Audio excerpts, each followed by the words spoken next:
जी sir, कि मोनिका ने बताया कि सर मेरे साथ जबरदस्ती की गई है। अच्छा। मेरा आर्थिक तौर पे शोषण किया गया है, मेरे साथ रेप हुआ है और इसके साथी हैं जिसमें उन्होंने उसका नाम लिया, उसके जो अपने उसके साथी हैं उनका नाम लिया, उसके परिवार वालों का, उसकी तो मोनिका के साथ अन्य व्यक्तियों ने भी रेप किया। जी सर।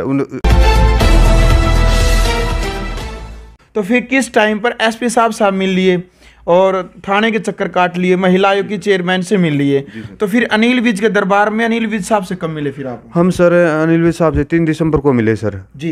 अनिल विज साहब ने हमारी सुनवाई की और उसको हमारी कंप्लेंट को एक क्या बोलते हैं उस पे ट्रांसफर कर दिया। ट्रांसफर, हमारे केस को ट्रांसफर किया जी। आईजी रेंज रोहतक को किया। आईजी साहब ने हमारी कंप्लेंट को भिवानी में ट्रांसफर किया, जिसमें महिला थाना था जो उनकी में एसआई सुनीता और उनने सीआईए 2 और सीआईए को सौंप दिया। उन्होंने हमारे बहुत साथ दिया और हमारे कहने से बहुत जगह उन्होंने मोनिका को तलाश करने की और सुनील को तलाश करने की कोशिश की गई। और तो फिर सुनील भी उस टाइम पर दिखाई नहीं दे रहा था कहीं पर, गांव से बाहर ही रहता था। हाँ, गांव से बाहर ही रहता था सर। जिस टाइम से मोनिका गायब थी वो भी गायब था। जी सर। तो भाई सबसे बड़ी बात यह है कि सुनील उर्फ सिल्ला जिस टाइम पर मोनिका गायब थी उसी दिन से वो भी गांव में नहीं आता था। इस प्रकार की जो बातें हैं वो परिवार के द्वारा बताई जा रही है। लेकिन भाई गन्नौर थाना में गए, सोनीपत एसपी साहब से मिले, कोई कार्रवाई नहीं हुई। जो हरियाणा के गृह मंत्री है अनिल विज, जिनको गब्बर भी कहा जाता है भाई प्रशासनिक तौर पर, वो अपना सख्त फैसला लेते हैं और भाई उनका दरबार लगता है, वहाँ पर ये परिवार पहुँचता है और भाई रोहतक रेंज यानी कि रोहतक ये इस मामले को पहुँचा दिया जाता है। फिर रोहतक से महिला थाना और महिला थाने से फिर सीआईए 1 और 2 जो भिवानी की जो टीम उसको दे दिया जाता है। फिर जब भी इस मामले की जांच पड़ताल करते हैं तो एक नाम आता है सुनील उर्फ सिल्ला, जिसके पहले भी शक था इस परिवार को, उसके बाकायदा उस नाम से इन्होंने एफआईआर यानी कि कंप्लेंट भी दे रखी थी।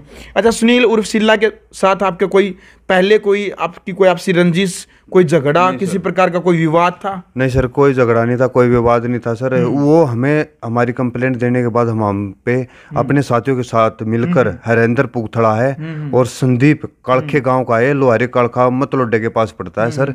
उस बंदों को 3-4 बंदे उसके अन्य साथी थे उसके साथ, जो हथियार लेकर हमारे घर पे आके और हमारे घर के बाहर गाड़ी खड़ी कर करके हमको बंदूकें निकाल के हमको दबाव दे रहे थे कि मारने की का खतरा वो किया, उन्होंने मारने की कोशिश में थे। अच्छा, आपको जैसे मोनिका ने जब उसके साथ शादी की जी सर, तो आपके परिवार को, आपके जो मौसी जी हैं उनको तो कब पता चला भाई उन्हें उसके सुनील के साथ में शादी कर ली? फिर आपने कहा नहीं भाई आपने शादी क्यों की मोनिका को? मोनिका से बात हुई थी शादी होने के बाद? शादी होने के बाद बात हुई थी सर। क्या नहीं आपने भाई आपने शादी क्यों कर ली? पहले शादी की थी सर, कि मोनिका ने बताया कि सर मेरे साथ जबरदस्ती की गई है। अच्छा। मेरा आर्थिक तौर पे शोषण किया गया है, मेरे साथ रेप हुआ है और इसके साथी हैं जिसमें उन्होंने उसका नाम लिया, उसके जो अपने उसके साथी हैं उनका नाम लिया, उसके परिवार वालों का, उसकी तो मोनिका के साथ अन्य व्यक्तियों ने भी रेप किया? जी सर, उन अन्य व्यक्तियों ने रेप किया है सर उसके साथ, उसको नशीला पदार्थ पिला के उसके साथ रेप किया। ये आवाज़ उसने जब मोनिका ने उठाने के बाद उसने कहीं कंप्लेंट दी है, वो बता नहीं पाई हमको कि कहाँ पर उसने कंप्लेंट दी। और जिसमें कंप्लेंट को दबाने के लिए ये अरुण पहल मोनू वकील जो गांव गुमड़ का ही है, इसने उस केस को दबवाया है। अफसरों के साथ मिलकर या पुलिस प्रशासन के साथ मिलकर उस मोनिका की आवाज़ को या मोनिका के साथ जो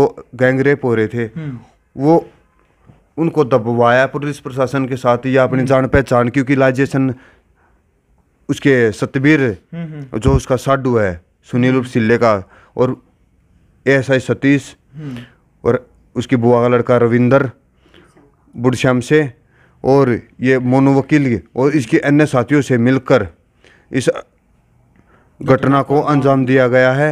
और मोनिका के साथ नशीला पदार्थ पिलाकर बार बार पता नहीं कितनी बार रेप किया होगा और पता नहीं कितनी लड़कियों के साथ और रेप करते आए होंगे। ये तो पोस्टमार्टम की रिपोर्ट है, डॉक्टरों ने या प्रशासन ने क्या बताया भाई कितनी गोलियां मोनिका को मारी गई हैं? मोनिका क्या क्या चोट लगी? मोनिका को 2 गोलियां मारी गई हैं सिर में। सिर में गोली मार रखी है? जी सर। उसको मोनिका को सिर में 2 गोलियां मार रखी हैं और सिल्ले की वाइफ हमारी रिपोर्ट देने के बाद, हाँ, सिल्ले की वाइफ हमारी रिपोर्ट देने के बाद पुलिस वालों ने, जब हम 26/10 को रिपोर्ट दे के आते हैं, उसके बाद एक झूठी 20 मिनट के बाद एक झूठी रिपोर्ट दे के आती है कि मेरा हस्बैंड सिल्ला इन्होंने मार दिया है, बका फुसलाकर मार दिया गया है और उस पे पैसे ले रखे हैं, 30 लाख रुपए ले रखे हैं। यह बात सतीश आईओ ने हमको बोली कि तुमने अपनी लड़की को 30 लाख रुपए में बेच दिया और मरने के बाद भी तुम 30 लाख रुपए चाहते हो, क्योंकि सतीश आईओ को कैसे पता कि मोनिका मर गई है?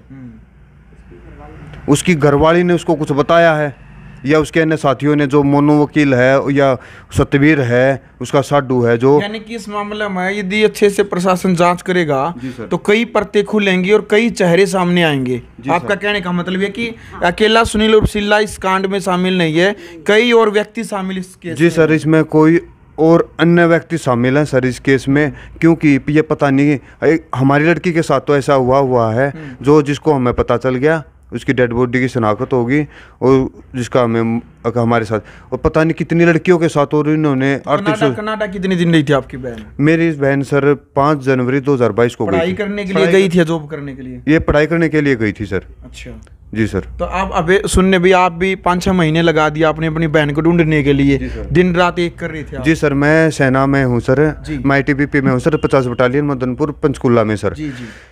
उसमें सर मैं अपनी ड्यूटी पे एब्सेंट रह के मैंने मोनिका की तलाश की और मोनिका कोई सुराग नहीं मिला। जितना भी जानकारी मैंने जुटाई, पुलिस प्रशासन को बताई, उसमें पुलिस वालगन और पुलिस वाले ने कोई साथ नहीं दिया और मैं अपनी ड्यूटी से लेट होके मैं अपनी ड्यूटी करूं, भारत देश की रक्षा करूं या परिवार की रक्षा करूं, ऐसे क्रिमिनल आदमी ऐसे करते रहेंगे तो हम अपनी बहन बेटियों को कैसे बचाएंगे, अपने परिवार को कैसे बचाएंगे? सबसे बड़ा सवाल यह है कि भारतीय सेना का नौजवान है इस प्रकार से हताश, उदास और परेशान होकर के दिन रात लगातार अपनी बहन को ढूंढ रहा था कि आखिरकार इसकी बहन कहाँ चली गई।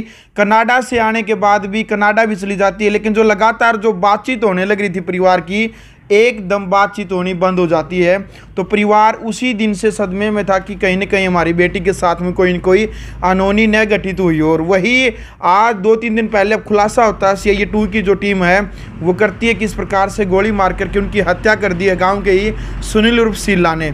तो अंत में क्या चाहते हैं आप, किस प्रकार का आप न्याय चाहते हैं और क्या आप गुहार लगाना चाहेंगे शासन प्रशासन से? क्योंकि सर ये रिपोर्ट देने के बाद सर मेरी मौसी का लड़का है सर मंजीत कुमाना से, नई मंडी के पास उनका मकान है सर, उसको मारने के लिए इसके साथी और ये 3-4 बार उसके घर पर गए हैं, जिनके पास 9mm के पिस्टल थे और विदेशी पिस्टल थे। ये इसको मारने के लिए एक स्विफ्ट गाड़ी में सवार होकर, जिसका नंबर HR 42G 2513 है, जो इसके साथी हरेंद्र ने हमको बताया कि हमारे पास उसकी रिकॉर्डिंग है, वो नाम निकलवाने के लिए अपना नाम निकलवाने के लिए हमारे पे घर पे आया 3-4 बार और इसकी मिसेज का नाम इसकी सुनील सिल्ले की मिसेज का नाम निकलवाने के लिए हमारे पर हम पे दबाव दिया कि तुम चाहे तो पैसे लेके उठाओ लो, मेरा नाम निकलवा दो या तुम किसी दबाव में उठाओगे। इसने हम पे दबाव देने के लिए हथियार से के साथ और हमारे खेत में हमारा पीछा करके हमको मारने की साजिश से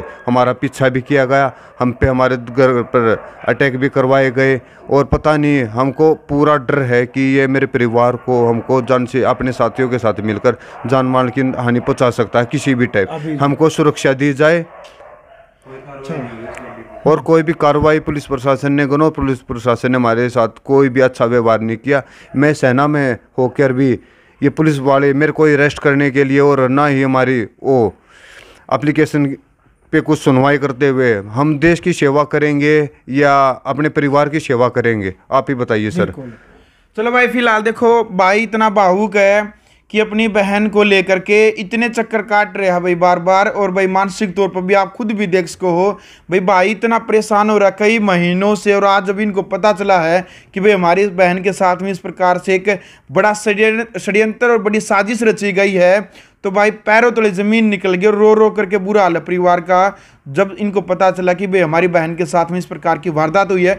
तो साथियों, मोनिका हत्याकांड मामले को लेकर के आगे की जो भी जानकारी रहेगी, क्या कुछ कार्रवाई रहेगी, वो भी हम आपको बताएंगे। फिलहाल की जानकारी के लिए यह है कि अभी तक मोनिका का अंतिम संस्कार नहीं किया गया है क्योंकि कुछ औपचारिकताएं बाकी है।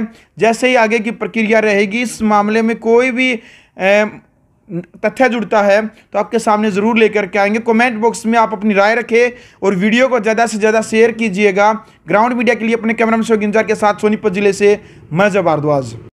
राष्ट्र निर्माण की जानकारी के लिए ग्राउंड मीडिया चैनल को सब्सक्राइब करें और शेयर करें।